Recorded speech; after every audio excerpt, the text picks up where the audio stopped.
Hello my dear student, welcome back to our channel Hind classes. आज की इस video में class 12th English rainbow part 2 से poetry section का first chapter sweetest love I do not का objective लेकर आए हैं। तो चलिए स्टूडेंट देखते हैं आज का ऑब्जेक्टिव का पहला क्वेश्चन क्या है।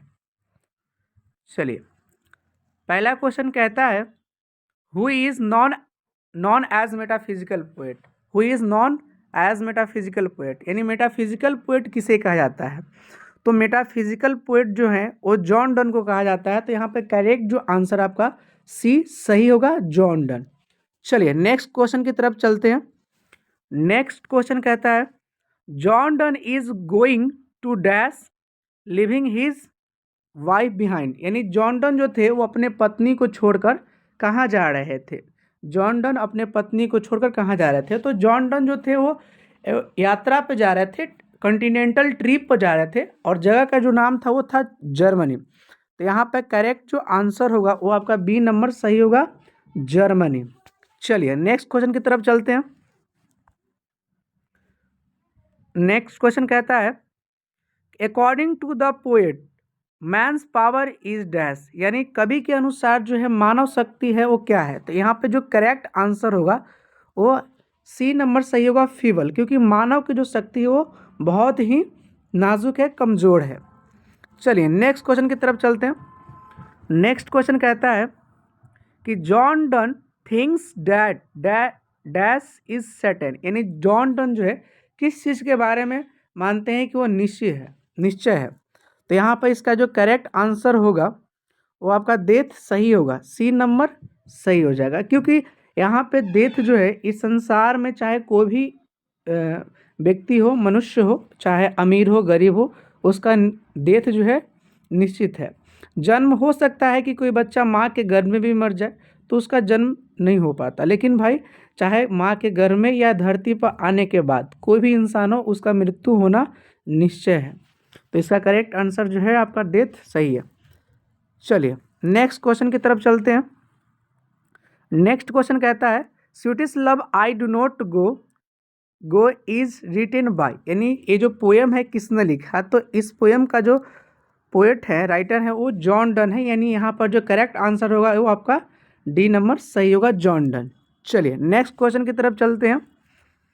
नेक्स्ट क्वेश्चन है John Donne had seen the sun setting dash night. यानी जो है जॉन डन जो है किस दिन के सूरज की बात कहते हैं। तो यहाँ पर जो आपका करेक्ट आंसर होगा वो ए नंबर सही होगा, यस्टरडे नाइट सन। चलिए नेक्स्ट क्वेश्चन की तरफ चलते हैं। नेक्स्ट क्वेश्चन कहता है कि John Donne was force to leave dash university. यानी जॉन डन को जो है कौन से यूनिवर्सिटी से जो है बिना डिग्री लिए वो जो है कॉलेज को छोड़ना पड़ा था। तो आपको पता होगा जॉन डन को जो है ऑक्सफोर्ड यूनिवर्सिटी से जो है बिना डिग्री दिए हुए जो है भगा दिया गया था, यानी निकाल दिया गया था।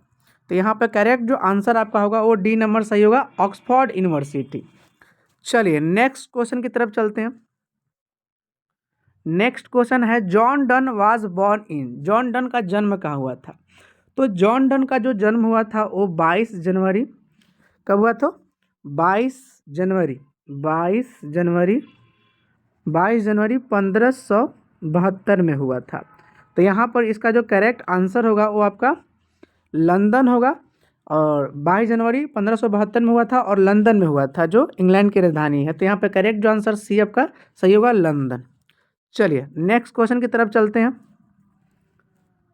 नेक्स्ट क्वेश्चन कहता है जॉन डन फील्स डैट और डैश इज वेरी होपलेस। यानी जॉन डन के अनुसार कौन जो है आशाहीन है, होपलेस है। तो यहाँ पर करेक्ट जो आंसर होगा वो आपका मैन सही होगा, ए नंबर सही होगा, मैन। क्योंकि मानव की शक्ति काफ़ी जो है वीक है, फीबल है। चलिए नेक्स्ट क्वेश्चन की तरफ चलते हैं। अगला क्वेश्चन कहता है the poet in sweetest love I do not go is dash his. यानी इस पोएम में कवि अपने बिलॉव्ड से क्या है, एंग्री विथ गुस्सा है, टायर्ड ऑफ थके हुए हैं, सैड फॉर, या हैप्पी फॉर। तो इसका करेक्ट जो आपका आंसर होगा वो आपका सी नंबर सही होगा, सैड फॉर। वो अपने बिलॉव्ड से, अपनी प्रेमिका से जो क्या थे, दुखी थे। चलिए नेक्स्ट क्वेश्चन। अगला जो क्वेश्चन है कहता है कि John Donne was briefly sent to prison because, यानी जॉन डन को जो है कुछ समय के लिए जेल जाना पड़ा था। रीजन क्या था? तो रीजन जो था वो था आपका सेक्रेटली मैरिज, क्योंकि जॉन डन जो थे वो एन्ना मोर से चुपके से जो है ना बिना बताए किसी को शादी कर लिए थे। तो यहाँ पे करेक्ट जो आंसर होगा आपका डी नंबर सही होगा, सीक्रेटली मैरिज। चलिए नेक्स्ट क्वेश्चन की तरफ चलते हैं। अगला क्वेश्चन कहता है John Donne is better than the. John Donne is better than, यानी जॉन डन जो थे, जॉन डन वो अपने आप को किस चीज़ से जो है अच्छा मानते थे? बेटर मानते थे, बेटर। तो यहाँ पर करेक्ट जो आंसर होगा आपका बी नंबर सही होगा, सन, यानी सन से जो है जॉन डन अपने आप को बेटर बताते थे। चलिए नेक्स्ट क्वेश्चन की तरफ चलते हैं। अगला क्वेश्चन कहता है John Donne blood decay when dash weep. तो इसका जो करेक्ट आंसर होगा वो आपका बिलॉव्ड होगा, वाइफ। यानी अगर यहाँ पर बिलॉव्ड दिया है तो बिलॉव्ड मारिएगा, अगर वाइफ दिया हो तो आप वाइफ लगा सकते हैं। चलिए नेक्स्ट क्वेश्चन की तरफ चलते हैं। नेक्स्ट क्वेश्चन कहता है John Donne was born in. John Donne का जो है जन्म कब हुआ था? तो इसका करेक्ट जो आंसर होगा वो आपका सी नंबर सही होगा, 1572। चलिए नेक्स्ट क्वेश्चन की तरफ चलते हैं। नेक्स्ट क्वेश्चन कहता है John Donne soul go away when his beloved. John Donne के जो बिलव्ड के क्या करने से उनकी आत्मा जो है तार तार हो जाती है? तो इसका करेक्ट जो आंसर है वो ए सही होगा, साई। जब उनकी वाइफ, उनकी बिलव्ड जब आहे भरती है, सिसकती है, तो उनका जो है जॉन डन कहते हैं कि मेरा आत्मा जो है ना वो गो अवे हो जाता है। चलिए तो नेक्स्ट क्वेश्चन की तरफ चलते हैं। अगला क्वेश्चन कहता है according to John Donne dash lover never parted away. यानी कौन से, यानी कभी जॉन डन के अनुसार कैसे प्रेमी जो होते हैं एक दूसरे से अलग नहीं होते? तो यहाँ पर करेक्ट जो आंसर होगा वो आपका सी नंबर सही होगा, ट्रू लव है। चलिए नेक्स्ट क्वेश्चन की तरफ चलते हैं। Correct the modern English of hath is dash. यानी हैथ यहाँ पर जो है आपका ओल्ड इंग्लिश दिया हुआ है और इसका पूछ रहा है मॉडर्न इंग्लिश। तो इसका हैथ का जो मॉडर्न इंग्लिश होता है वो होता है हैज, यानी आपका करेक्ट आंसर सी सही होगा, हैज। चलिए नेक्स्ट क्वेश्चन की तरफ चलते हैं। कहता है this poem has been address to. यानी ये जो पोएम है ये किसको एड्रेस किया गया है? तो यहाँ पर जो है जॉन डन जो है अपने वाइफ को ही एड्रेस किए थे। तो यहाँ पर करेक्ट आंसर बी सही होगा। चलिए नेक्स्ट क्वेश्चन को देखते हैं। John Donne is well non for his. यानी जॉन डन जो है किस चीज़ के लिए जाने जाते हैं? तो जॉन डन जो है यहाँ सॉन्ग ऑफ सोनेट्स के लिए भी जाने जाते हैं, इलेगिस के लिए भी जाने जाते हैं, सेरमन्स के लिए। तो यहाँ पर तीनों ऑप्शन जो है एबल इनके लिए जो है सही है। तो यहाँ पे जो है डी नंबर जो है क्या होगा, इसका करेक्ट आंसर होगा। चलिए नेक्स्ट क्वेश्चन की तरफ चलते हैं। The modern English of day die is dash. यानी यहाँ पर कह रहे हैं कि जो डाई है, यहाँ पर डाई जो है ये ओल्ड ओल्ड इंग्लिश है डाई यहाँ पे, और इसका जो करेक्ट आंसर होगा ये आपका सी नंबर सही होगा, टू डाई। चलिए नेक्स्ट क्वेश्चन की तरफ चलते हैं। नेक्स्ट क्वेश्चन कहता है John Donne was dash century poet. John Donne जो थे वो किस युग के, किस शताब्दी के कवि थे? तो यहाँ पर करेक्ट जो आंसर होगा वो आपका सी नंबर सही होगा, 17th सेंचुरी का। चलिए नेक्स्ट क्वेश्चन की तरफ चलते हैं। John Donne was the pioneer of dash.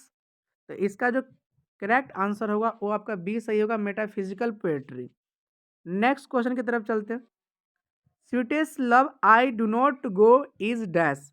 यानी ये जो पोएम है ये क्या है? तो आप देखिए अगर ऑप्शन में लव पोएम रहे तो लव लगाएंगे, अगर नहीं तो ये लैरिकल भी रहेगा। तो यहाँ पर सी नंबर में जो है दोनों ऑप्शन एक साथ दिया हुआ है। तो इसका करेक्ट जो आंसर होगा वो सी होगा, अ लव पोएम या अ लैरिक्स। चलिए नेक्स्ट क्वेश्चन की तरफ चलते हैं। कहता है कि dash wants to gladly accept death. कौन जो थे वो मृत्यु को जो है स्वीकार कर लेते हैं? तो यहाँ पर जो है करेक्ट आंसर जो है जॉन डन होगा, बी नंबर आपका सही होगा। चलिए नेक्स्ट क्वेश्चन को देखते हैं। कहता है when did John Donne died dash. यानी जॉन डन की जो है मृत्यु कब हुआ था, डाइड कब किए थे? तो उनका जो है मृत्यु जो हुआ था वो हुआ था 1631, यानी 1631। यानी इसका करेक्ट आंसर ए सही होगा। चलिए नेक्स्ट नेक्स्ट क्वेश्चन की तरफ चलते हैं। कहता है कि the occasion of the poem sweetest love I do not go is done is dash, यानी जो ये पोएम था जॉन डन ने किस अवसर पर लिखा था। तो आपको याद होगा जॉन डन जो थे वो जर्नी पर जा रहे थे, ट्रिप पर जा रहे थे, और उस अवसर पर जो है उनके वाइफ के साथ कुछ जो है बातें होती हैं, उसी बीच जो है उसी बातों को जो है इन्होंने जो है पोएम में शामिल किया है। तो यहाँ पर जो करेक्ट आंसर होगा ए सही होगा, कॉन्टिनेंटल ट्रिप। तो चलिए स्टूडेंट आज का वीडियो जो है यहीं पर समाप्त होती है। अगर हमारा वीडियो अच्छा लगा हो तो लाइक, सब्सक्राइब, कमेंट्स जरूर करें, अपने मित्रों में भी शेयर करें। जय हिंद।